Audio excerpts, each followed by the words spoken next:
Alright, so we have a new Spider-Man movie called Spider-Man Across the Spider-Verse, and the plot for it is pretty much this. Miles Morales catapults across the multiverse where he encounters a team of spider people charged with protecting its very existence, and when the heroes clash on how to handle a new threat, Miles must redefine what it means to be a hero. Alright, let's get into the good parts of this movie, and the first thing is the animation. The first movie had some top tier animation, but this movie somehow manages to top it.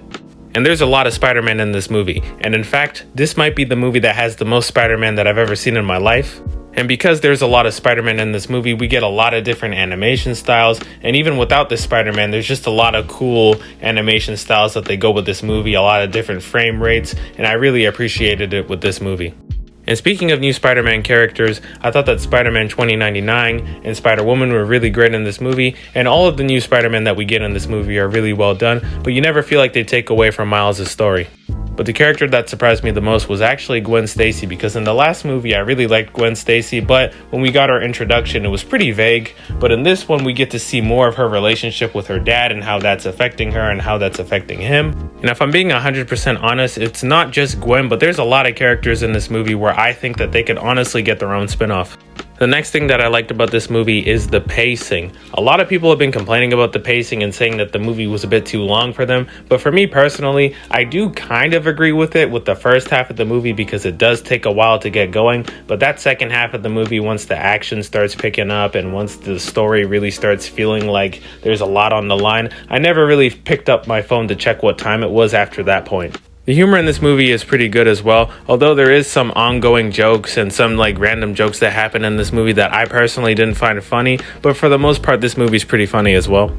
The villain of this movie is called The Spot, and if you had told me before this movie had come out to name you who The Spot was, I honestly couldn't have told you, but after this movie I will be able to tell you, because The Spot at the beginning of this movie, really no one cared about him, no one took him seriously. While Miles is fighting him, he's literally texting his dad as he's fighting him. That's as disrespectful as you could get, but by the end of the movie, this guy really becomes a threat because you realize that his powers have the ability to pretty much just end the entire universe. Spider-Man 2099, or Miguel if you want to call him that, and Miles go through a dilemma in this movie, and I'm not going to give it away because it's pretty much the plot of the whole movie, but pretty much Spider-Man 2099 has been through the same thing that Miles is going through, and he's trying to stop him from doing it, but Miles also doesn't want to do what Miguel wants him to do, and from an audience perspective, you kind of understand both sides, and no one's really right in this situation. It just comes down to, I guess, who you agree with more, but once again, I don't think any character is more right than the other, and it's a really gray area.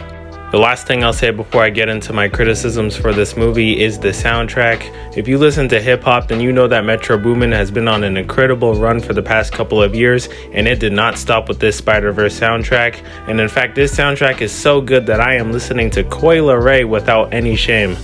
Alright, let's get into some criticisms for this movie. Obviously, I said some of the jokes didn't hit, and the movie did have some pacing issues, but the biggest problem I had with this movie is that it literally just ended. And it didn't end in a way like in Infinity War where Thanos, finally, after going through the past 10 years, finally got what he wanted and he wiped out half the universe, but you still knew that the movie was going to have another movie. This movie just sort of stopped. And it stopped at a point where you really wanted to see what was about to happen, but at the same time, for this movie as a movie itself, it never felt like an actual ending for me. And yeah, that's pretty much my only criticism for this movie. If you haven't seen this movie, then you should just go watch it right now because it's really one of the best movies that I've seen all year, and I'm gonna go ahead and give Across the Spider-Verse an 8.75 out of 10.